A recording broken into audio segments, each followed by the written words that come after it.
Guys, welcome back to a video. അപ്പോൾ നമ്മുടെ കയ്യിൽ നിന്നുള്ളത് GT650 ആണ്.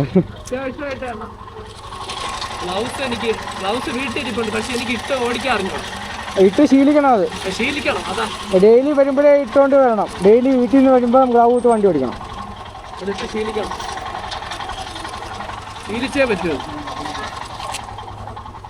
അപ്പം നമ്മുടെ കയ്യിൽ നിന്നുള്ളത് GT650 ആണ്. നമ്മുടെ ആദ്യത്തെ വണ്ടി കേട്ടോ, GT650 പണ്ടത്തെ മോഡൽ ടിൻ സിലിണ്ടറിലെ. അപ്പം ഈ വണ്ടിയുടെ വിശേഷങ്ങളായിരിക്കും നിങ്ങൾ കാണാനായിട്ട് പോകണേ. ഏകദേശം നമ്മൾ റൈഡ് തുടങ്ങിയതാണ്. ഇപ്പോൾ ഒരു 300 കിലോമീറ്റർ ഏകദേശം ആയിട്ടുണ്ട്. 260 കിലോമീറ്റർ ഏകദേശം ആയിട്ടുണ്ട്. അപ്പോൾ ഇതിന് കിട്ടിയ മൈലേജ്, വണ്ടിയുടെ ഗുണങ്ങളും ദോഷങ്ങളും എല്ലാം ആയിരിക്കും വീഡിയോയിൽ നിങ്ങൾ കാണാനായിട്ട് പോകുന്നത്. അപ്പം ഇതാണ് വണ്ടിയുടെ ഒരു ഔട്ട്ലുക്ക്. റെഡ് റോസ്റ്ററിൻ്റെ എക്സോസ്റ്റ് ഇരിപ്പുണ്ട്.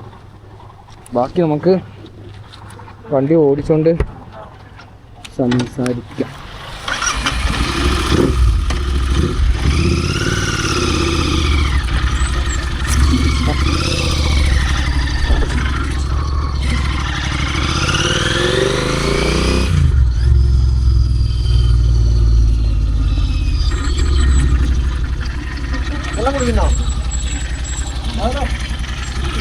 ഇതിനകത്ത് റെഡ് റോസ്റ്ററിൻ്റെ എക്സോസ്റ്റ് വെച്ചിട്ടുണ്ട്. ഫുൾ സിസ്റ്റം അല്ല, ഡിപ്പ് മാത്രമേ ചേഞ്ച് ചെയ്തിട്ടുള്ളൂ. ഇതാണ് വണ്ടിയുടെ ഔട്ട്ലുക്ക്. ഒരു മൈനസിൻ്റെ ഹെഡ് ലാമ്പ് വെച്ചിട്ടുണ്ട്. ബാറിൻ്റെ മുറേറ്റ്സ് ചെറുതാണ്, യൂസ്ഫുൾ അല്ല. അത് പറഞ്ഞുതരാം, ഓപ്പോക്കെ പറഞ്ഞുതരാം. ഏറ്റവും യൂസ്ഫുള്ളായിട്ടൊരു മുറയല്ല ഇതാണ്. നമ്മുടെ എൻഫീൽഡിൻ്റെ ജലീനുണ്ട്. അത് കുറച്ചുകൂടി ഈസിയാണ് ഹൈറ്റിങ് കാണാനായിട്ട്. അപ്പോൾ ബൈക്ക് ആളുകൾ ബൈക്ക് വെച്ചിട്ട്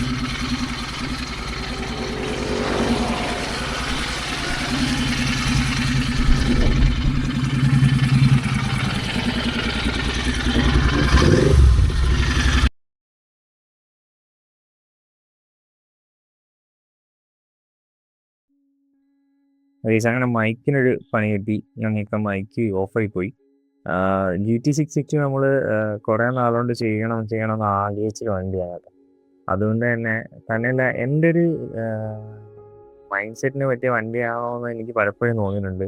ആ ഒരു അഗ്രസീവ് ആയിട്ടുള്ള ഒരു ലുക്കും പിന്നെ ആ ഒരു റൈഡിങ് പൊസിഷനും. അതുകൊണ്ട് തന്നെ നമ്മൾ മാറ്റി മാറ്റി വെച്ചിരുന്ന വണ്ടിയാണ്. പക്ഷേ ഈ റൈഡിന് അൺഫോർച്ചുനേറ്റ്ലി എനിക്ക് GT660 എടുക്കേണ്ടി വന്നൊരു സാഹചര്യം ഉണ്ടായി. കാരണം എൻ്റെ സ്ക്രാം ഫോളോവൻ നമ്മുടെ നേരത്തെ കണ്ട വണ്ടിയിൽ അത് ആ 2 പേർക്ക് കൊടുത്തു. കാരണം അവർ 2 പേരും ഈ GT-യിലാണ് വന്നത്.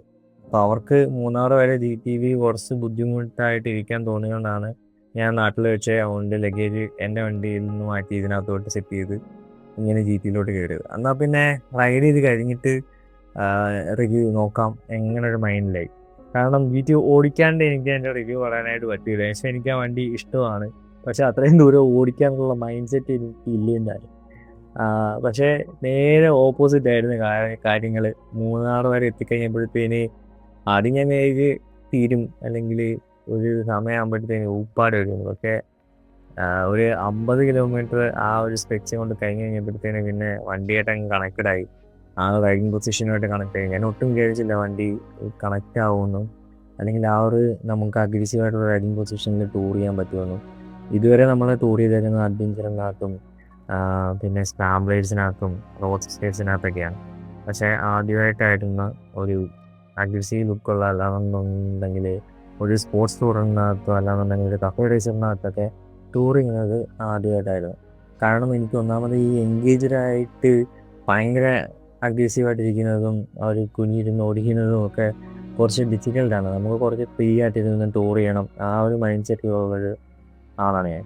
അതുകൊണ്ട് തന്നെ ഈ ഒരു കഫേ റേസിംഗ് പൊസിഷനിൽ അത്രയും നേരം ടൂർ ചെയ്യാൻ പറ്റുമെന്ന് എനിക്കൊരു ഉറപ്പില്ലായിരുന്നു. പക്ഷേ GT-യിൽ വന്നപ്പോഴത്തേന് അതിൻ്റെ ആ ഒരു കാഴ്ചപ്പാട് മൊത്തത്തിൽ എൻ്റയർലി മാറിപ്പോയി. ഒരു 50 കിലോമീറ്റർ കഴിഞ്ഞ് കഴിഞ്ഞപ്പോഴത്തേന് ഞാനും വണ്ടിയായിട്ടൊരു കണക്ഷൻ ഓൾറെഡി വന്നു. പിന്നീട് മനസ്സിലായി നമുക്ക് ആ റൈഡിങ് പൊസിഷൻ ഓരോ വണ്ടിയിലും വ്യത്യാസമാണെന്നുള്ള കാര്യം. നേരത്തെ റൈഡ് ചെയ്ത് തുടങ്ങിയതുകൊണ്ട് നമുക്ക് ആ ഒരു പൊസിഷനും കാര്യങ്ങളൊക്കെ അറിയായിരുന്നു.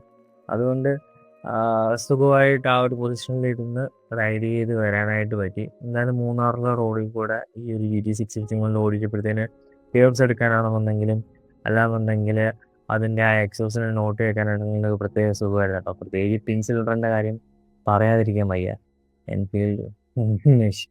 എൻഫീൽഡ് ആ ഒരു നേച്ചർ അങ്ങനെയാണ് അവർ ഉണ്ടാക്കിയേക്കുന്നത്. ഇതിൽ നമുക്കിപ്പം ഏകദേശം വൺ സൈഡ് കഴിഞ്ഞിട്ട് ഞങ്ങൾ റിട്ടേൺ പോകുന്ന വഴിയിലാണ് ഈ ഒരു വീഡിയോ എടുത്തേക്കുന്നത്. ഈ വണ്ടിക്ക് ചെറിയൊരു കംപ്ലൈൻറ്റ് നമുക്ക് അവിടെ നിന്ന് വന്നപ്പോൾ തന്നെ നോട്ടീസ് ചെയ്തിട്ടുണ്ടായിരുന്നു. വണ്ടി ഫുൾ ടാങ്ക് പെട്രോൾ അടിച്ച് കഴിഞ്ഞാൽ ഇടയ്ക്കിടയ്ക്ക് വണ്ടി ഓഫാവും. അത് ഓവർടേക്ക് ചെയ്യുന്ന ടൈമിലായിരുന്നു ഈ വണ്ടിക്ക് ഓഫായി പോകുന്നത്. ഇപ്പോൾ ഈ റണ്ണിങ് കണ്ടീഷനിലും തിരിച്ച് ഞങ്ങൾ നാട്ടിലേക്ക് പോയിക്കൊണ്ടിരിക്കുന്ന ടൈമിലും വണ്ടി അങ്ങനെ മിസ്സിങ് കാണിച്ചിട്ടുണ്ടായിരുന്നു. ഫുൾ ടാങ്ക് പെട്രോൾ അടിച്ച് കഴിയുമ്പോഴത്തേന് വണ്ടി ഓഫായി പോവുക. കുറച്ച് ദൂരം ഓടും, കുറച്ച് ദൂരം പിന്നെയും കുഴപ്പമുണ്ടാവില്ല, പിന്നെ വീണ്ടും ഒരു അര ടാങ്ക് പെട്രോൾ വരെ ഈ ഒരു കളി ഇങ്ങനെ തുറന്നുകൊണ്ടേയിരിക്കും. പുഷ് ചെയ്ത് കയറാനായിട്ട് പറ്റില്ല. പുഷ് ചെയ്ത് കയറുമ്പം ഏത് ടൈമിലാണോ ആ ടൈമിൽ ഈ വണ്ടി അങ്ങ് ഓഫായി പോകുമായിരുന്നു. ഇതിൻ്റെ കാരണം കണ്ടുപിടിച്ചത് ഏകദേശം കുമളി ആ ഒരു സൈഡിലൊക്കെ അയവാടായി കഴിഞ്ഞപ്പോഴത്തേക്ക് ഒരു ഡൗട്ട് തോന്നി ഞാൻ ടാങ്കിനകത്തോട്ട് നോക്കിയതാണ്. വണ്ടി ഓഫായപ്പം ടാങ്കിനകത്ത് നോക്കിയപ്പോഴത്തേന് ടാങ്കിൽ എയർ നിന്നിട്ട് അവിടുത്തെ ആ ഒരു ടാങ്കിൻ്റെ ക്യാപ്പ് ഊരി വരികയായിരുന്നു. പിന്നീട് അവിടുത്തെ എയർ കളഞ്ഞ് അത് ടാങ്കിൻ്റെ ആ ഒരു നോസിലും കാര്യങ്ങളൊക്കെ ഒന്ന് ജസ്റ്റ് ഒന്ന് ക്ലീൻ ആക്കിയിട്ട് ഇട്ട് കഴിഞ്ഞപ്പോഴത്തേന് വണ്ടിക്ക് ഒരു മിസ്സിങ്ങും ഉണ്ടായില്ല.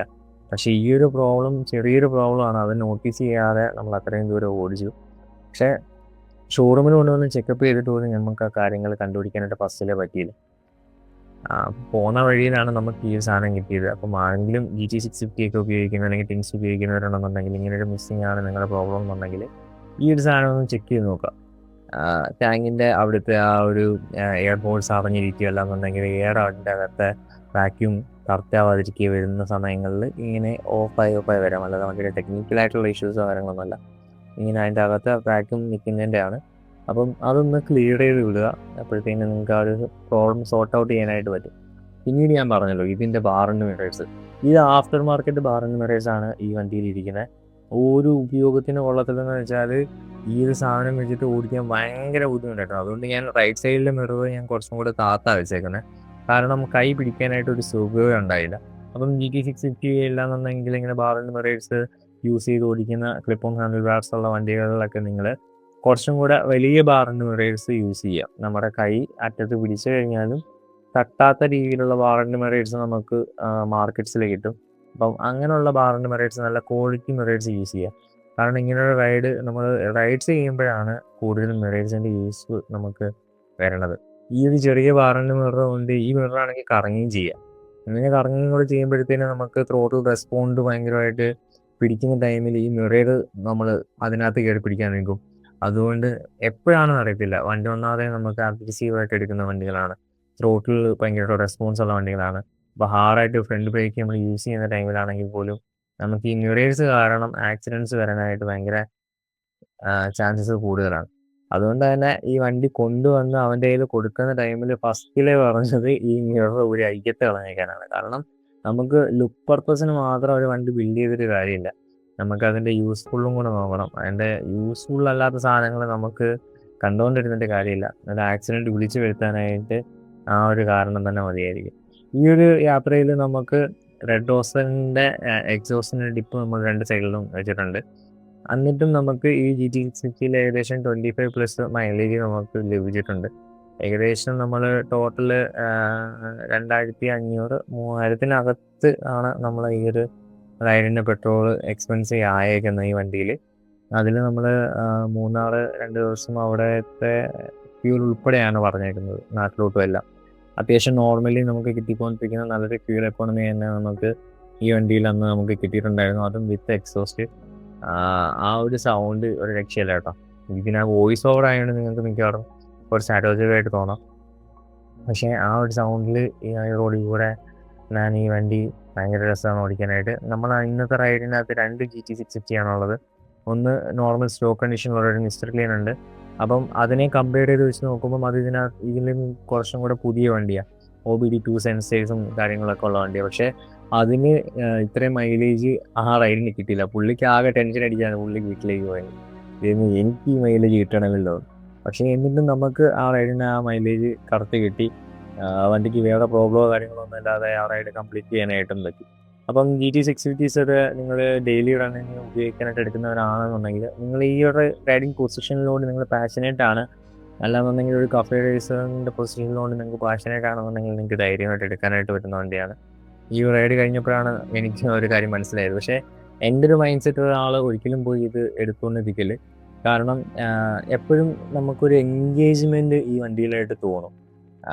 ഇപ്പം റൈഡ് ചെയ്യുമ്പോഴാണെന്നുണ്ടെങ്കിലും നമ്മൾ ഫുള്ളി എൻഗേജ്ഡ് ആയിരിക്കും വണ്ടിയായിട്ട്. ഒരു അഡ്വഞ്ചറോ അല്ലെങ്കിൽ ഒരു സ്ക്രാംബ്ലറോ അല്ലെങ്കിൽ റോഡ്സ്റ്ററോ ഓടിക്കുന്ന ആൾ ഇത്രയും എൻഗേജ്ഡ് ആയിട്ട് എപ്പോഴും വണ്ടിയായിട്ട് ഇരിക്കില്ല. ഒരു ഹാൻഡിൽ ബാർ എപ്പോഴും നമ്മുടെ ഫ്രീ ആയിരിക്കും.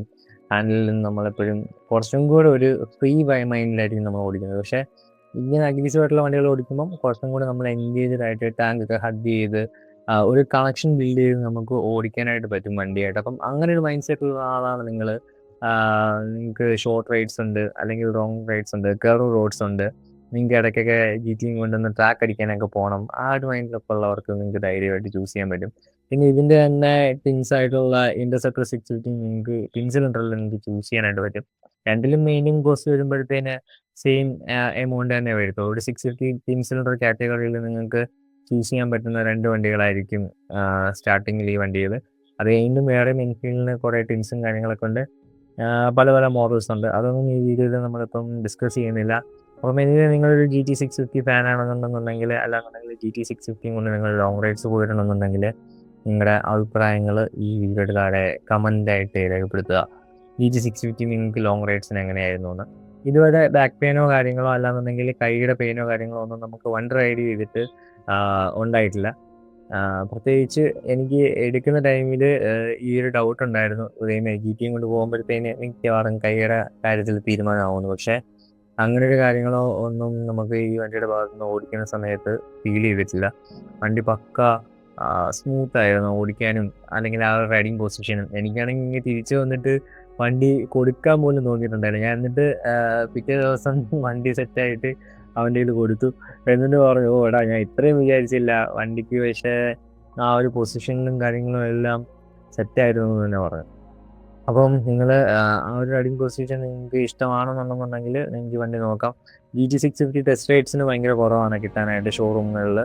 കാരണം ഇത് കുറച്ച് പഴയ മോഡലാണ്. അപ്പം അതുകൊണ്ട് തന്നെ ഓൾറെഡി ഉള്ള ഷോറൂമിലെ ടെസ്റ്റ് റൈഡ്സ് വണ്ടിയെല്ലാം സെയിലായി പോയിട്ടുണ്ടാവും. അപ്പം നിങ്ങളുടെ ഫ്രണ്ട്സിനോ ആരെങ്കിലും ഉണ്ടെന്നുണ്ടെങ്കിൽ മാത്രം, നിങ്ങൾ ട്രസ്റ്റഡ് ആണെന്നുണ്ടെന്നുണ്ടെങ്കിൽ ടെസ്റ്റ് റൈഡ് ചെയ്ത് നോക്കുക. ടെസ്റ്റ് റൈഡ് ചെയ്ത് നോക്കിയിട്ട് നിങ്ങൾ ആ ഒരു പൊസിഷനുമായിട്ട് ഓക്കെ ആണെന്നുണ്ടെന്നുണ്ടെങ്കിൽ നിങ്ങൾക്ക് ധൈര്യമായിട്ട് എടുക്കാം. അതല്ലാതെ വെറുതെ ചാടിക്കയറി എടുത്തിട്ട് ഒരു സെക്കൻഡ് സെയിൽ മാർക്കറ്റിലോട്ട് വണ്ടി തള്ളി വിടാതിരിക്കുക. നിങ്ങൾ പക്ക ആലോചിച്ചിട്ട് തന്നെ GT-യിലോട്ട് പോവുക. ഒരു സിംഗിൾ സിലിണ്ടർ വണ്ടിയിൽ നിന്ന് നിങ്ങൾ അപ്ഗ്രേഡ് ചെയ്യാൻ നിൽക്കുന്ന ഒരാളാണെന്നുണ്ടെങ്കിൽ നിങ്ങൾക്ക് ധൈര്യമായിട്ട് ഇതിനകത്തോട്ട് പോകാൻ പറ്റും. കാരണം മെയിൻ്റെനൻസും കാര്യങ്ങളൊക്കെ കുറച്ചും കൂടെ സിംഗിൾ സിലിണ്ടർ യൂസ് ചെയ്തിട്ട് തിങ്സിലോട്ട് കയറുന്നതായിരിക്കും കുറച്ചും കൂടെ ബെറ്റർ. കാരണം നമുക്ക് ബൈക്ക് അപ്പം മെയിൻറ്റെയിൻ ചെയ്യാനായിട്ട് പഠിക്കാനായിട്ട് പറ്റും. നിങ്ങൾക്ക് അതിൻ്റെ ചെയിൻ ലൂപ്സ് ആണെന്നുണ്ടെങ്കിലും, അല്ലാന്നുണ്ടെങ്കിൽ വണ്ടിയുടെ പീരിയോഡിക്കലി ഉള്ള സർവീസും കാര്യങ്ങളൊക്കെ ആണെന്നുണ്ടെങ്കിലും, എല്ലാം ഒരു സിംഗിൾ സിലിണ്ടർ വണ്ടിയെ വെച്ച് നോക്കുമ്പോഴത്തേന് ട്വിൻസിലോട്ട് കയറുമ്പോൾ അപ്ഗ്രേഡ് ചെയ്ത് പോകുന്നതായിരിക്കും നമ്മുടെ ഏറ്റവും ബെറ്റർ. അതുകൊണ്ട് നിങ്ങളിത് വണ്ടിയിൽ ഓൺ ചെയ്തിട്ട് ഇങ്ങോട്ട് കയറുന്നതായിരിക്കും കുറച്ചും കൂടെ ബെറ്റർ എന്ന് തോന്നുന്നു. ഇത് ഇപ്പം കണ്ടില്ലേ വണ്ടി മിസ്സിങ് ആയിട്ടുണ്ടായിരുന്നു. അപ്പം ഇങ്ങനെയുള്ള ചില സാഹചര്യങ്ങളിൽ ഏകദേശം ഒരു 10 കിലോമീറ്റർ 20 കിലോമീറ്റർ ഗ്യാപ്പിലായിരിക്കും നമുക്ക് ഇങ്ങനെ ഈ വണ്ടിയിൽ മിസ്സിങ് വന്നുകൊണ്ടിരുന്നത്. പക്ഷേ കുറച്ച് കഴിയുമ്പോഴത്തേന് പക്ഷേ അപ്പോഴേ നമ്മൾ ആ കാര്യങ്ങൾ ശ്രദ്ധിച്ചായിരുന്നുണ്ടെന്നുണ്ടെങ്കിൽ ആ ഒരു മിസ്സിങ് ഇല്ലാതെ ഓടിക്കാനായിട്ട് പറ്റുമായിരുന്നു. പക്ഷേ ഇത് 10 കിലോമീറ്റർ 25 കിലോമീറ്റർ ഗ്യാപ്പിൽ നമുക്ക് ഈ മിസ്സിങ് ഇങ്ങനെ വന്നുകൊണ്ടേയിരുന്നു. ഈ ഒരു ഗ്യാപ്പും കാര്യങ്ങളും മഴക്കാലങ്ങളിലാണ് കൂടുതലും നമുക്ക് ഈ വെള്ളം കയറിയിട്ട് അടഞ്ഞിരിക്കുന്ന ആ ഒരു പ്രവണത കണ്ടുവരുന്നത്. അപ്പം അതുകൊണ്ട് മോസ്റ്റ് ഓഫ് എല്ലാവരും ബൈക്കുകൾ യൂസ് ചെയ്യുന്ന എല്ലാവരും ഈ ഒരു കാര്യങ്ങളൊക്കെ ഒന്ന് ക്ലിയർ ചെയ്ത് കഴിഞ്ഞാൽ നമുക്ക് ഇതൊന്ന് മെയിൻറ്റെയിൻ ചെയ്ത് കൊണ്ടുപോകാനായിട്ട് പറ്റും. പിന്നീട് ഏറ്റവും വലിയ ടാസ്ക് കിട്ടിയത് ഇതിൻ്റെ എക്സോസ്റ്റിൻ്റെ കാര്യത്തിലാണ് കേട്ടോ. കാരണം പക്ഷെ അങ്ങോട്ട് പോകുന്ന വഴിയിൽ ചെക്കിങ് കാര്യങ്ങളൊന്നും ഇല്ലാത്തതുകൊണ്ട് തന്നെ നമുക്ക് വലിയ കുഴപ്പമില്ലായിരുന്നു. പക്ഷേ ഇതിൻ്റെ സൗണ്ട് എന്ന് വെച്ചാൽ ആ ഡിപ്പ് മാറ്റിയപ്പം തന്നെ അത്യാവശ്യം നമുക്ക് ലൗഡായിട്ട് തോന്നും. പക്ഷേ എന്നാൽ അത്രയും ലൗഡും അല്ല. അതുകൊണ്ട് വെഹിക്കിളിൻ്റെ കാര്യത്തിലും അല്ലാന്നുണ്ടെങ്കിൽ ചെക്കിങ്ങിൻ്റെ കാര്യത്തിലും GT-യിൽ സൈലൻസറൊക്കെ മാറ്റുകയാണെന്നുണ്ടെങ്കിൽ നിങ്ങളൊന്ന് ശ്രദ്ധിക്കുക.